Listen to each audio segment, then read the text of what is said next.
It is my honor to present you with this Maurice Eisendrath Bear of Light Award. We thank you for your inspired leadership, your unending energy, your passionate commitment to preserving your sister's legacy by helping to save the lives of so many people. Here with me today is Rabbi David Stern from Temple Emmanuel in Dallas, who was your rabbi, and he is going to say some words.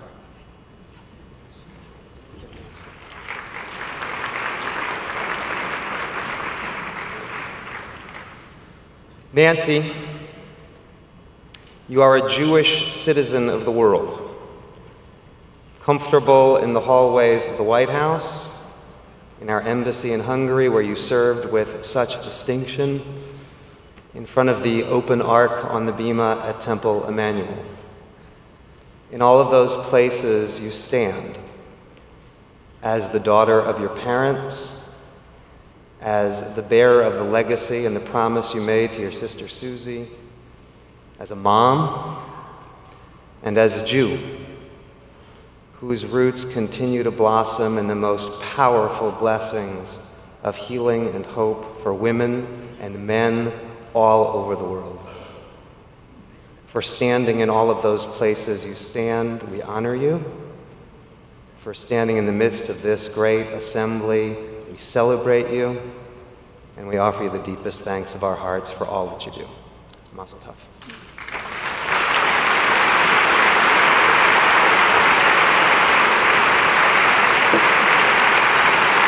Thank you. He always makes me cry. He's so eloquent. Thank you, Rabbi. What a leader. What a leader. Thank you, Lynn Magad-Lazar. Thank you to the union. Thank you for this glorious and very, very meaningful award.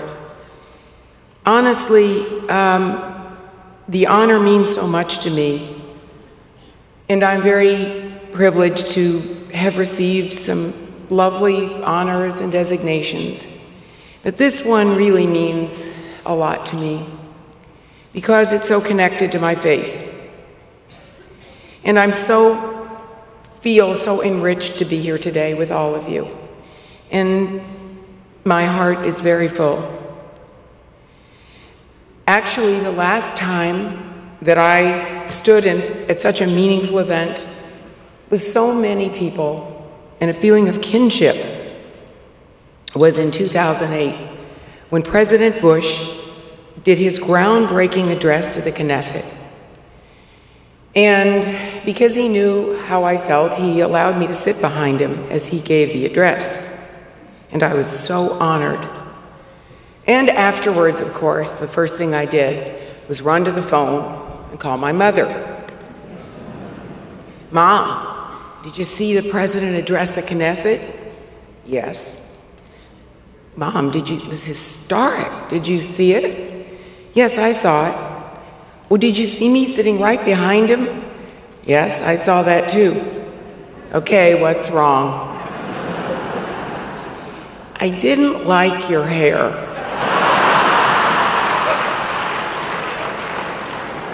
She said, you know, it looked funny in the back. I said, Mom, the president didn't notice. No one noticed. Yes, he did. Okay. Then she said, but it really was historic, dear.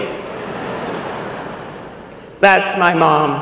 At 91, she's still and has always been central to my life, my work, and my spiritual development, as was my dad, who passed away a few years ago.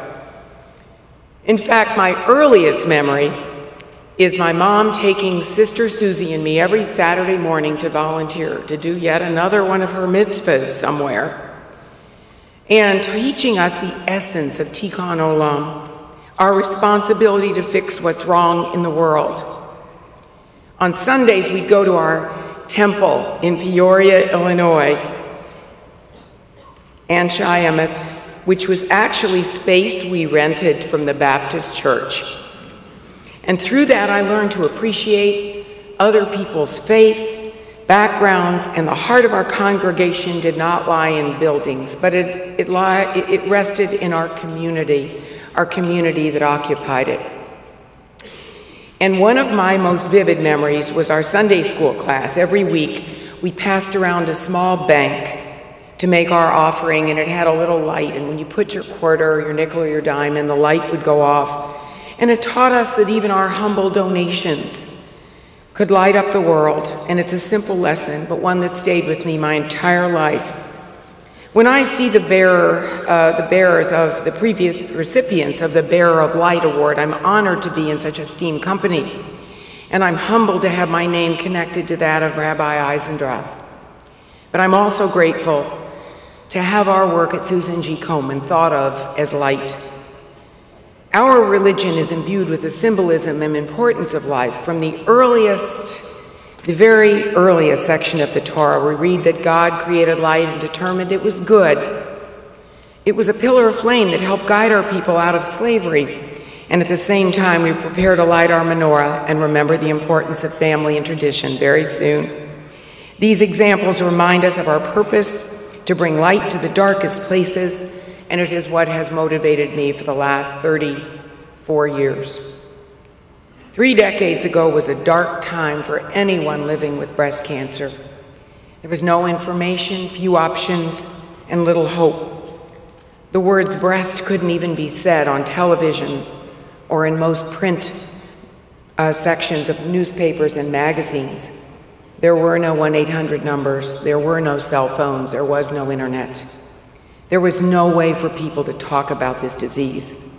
And after Susie's diagnosis, people in our hometown were so frightened that sometimes when they'd see her, they'd have to cross the street. They didn't know what to say. They didn't know how to comfort her. Too often, breast cancer was a death sentence, physically and socially. And in her final days, Susie asked me to promise her that I would do everything in my power to end this disease.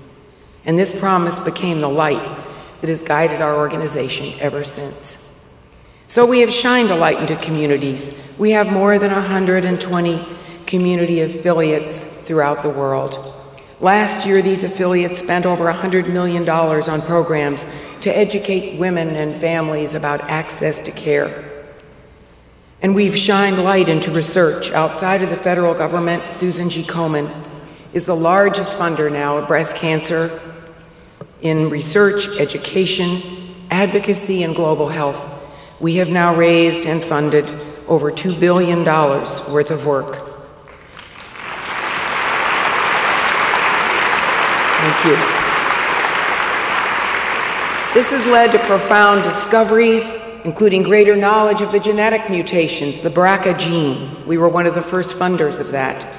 And now looking into breast cancer risks in populations, including Jewish, Ashkenazi, and other parts of the Jewish population, African American women, Pan-Asian women, women from the Middle East. And as of a few weeks ago, we launched our work in China. We've shined light into the corridors of government, where we're the only group in state capitals in Washington to preserve programs that save lives. We saved this year over $100 million in funding for breast screenings for low-resource women in over 30 states. Thank you. And we've shined light into different regions of the globe where breast cancer is still met with silence and shame. From Asia to Africa to the Middle East, and this year with the help of the State Department, the Bush Institute, UNAIDS, PEPFAR, and Susan G. Komen, we've launched a new partnership that we will all begin to work on called Pink Ribbon, Red Ribbon. We will launch cervical screening and breast screening programs across the PEPFAR clinics all over sub-Saharan Africa. Thank you. As a result of the efforts by us and many others, the 5-year survival rate of women diagnosed with very early breast cancer has gone from 74% when we began this organization to 98% now.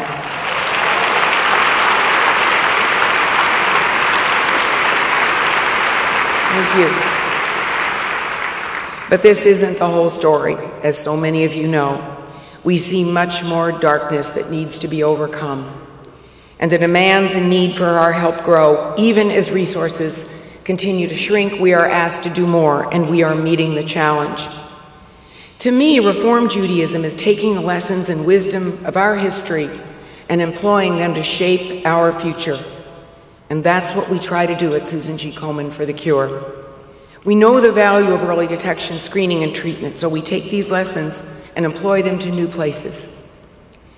This takes us to forgotten regions, rural areas, closed cultures, to people who are unloved and have almost no resources. But by taking this on, our work isn't just a fight against a disease. It's a fight against discrimination, intolerance, and ignorance, causes that are central to our faith. I was reminded of that just last year in Israel, during our first Race for the Cure in Jerusalem.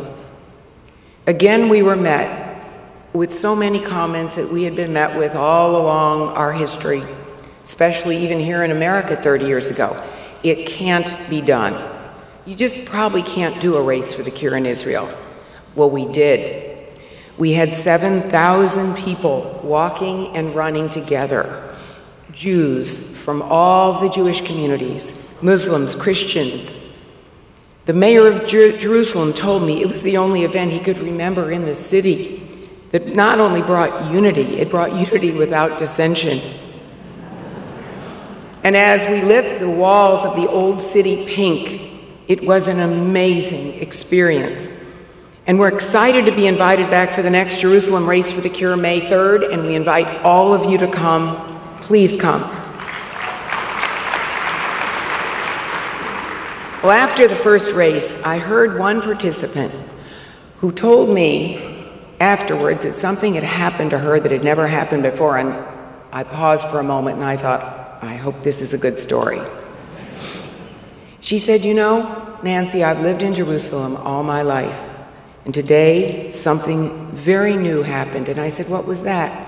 She said, as I was walking in the race, there was a woman next to me who was all covered up. And in her broken Hebrew, in my broken Arabic, we discovered we have the same children, the same ages. We have the same disease.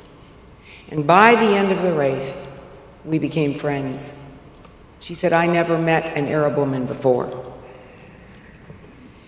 It was an amazing moment. It brought to mind our own scriptures that we will leave no women behind. Namely, the book of Ruth. Ruth and her mother-in-law, Naomi, were very different ages, different nationalities, and different religions. Yet after their husband died, Naomi was left with no family and no support. Ruth, at least, was young enough to marry again. But when Naomi urged Ruth to leave, she refused. Despite their differences, Ruth would not abandon her, saying, don't urge me to leave you or forsake you. Where you go, I will go, and where you stay, I will stay. More than 2,000 years later, Ruth's word remain a call to us. No matter our differences, we will not abandon our sisters. Where they go, we will go. Where they stay, we will stay. And where they fight this disease, we'll fight right along with them. We must not rest until every corner of every country has seen fear turn into understanding, ignorance turned into knowledge, and darkness turned into light. Thank you.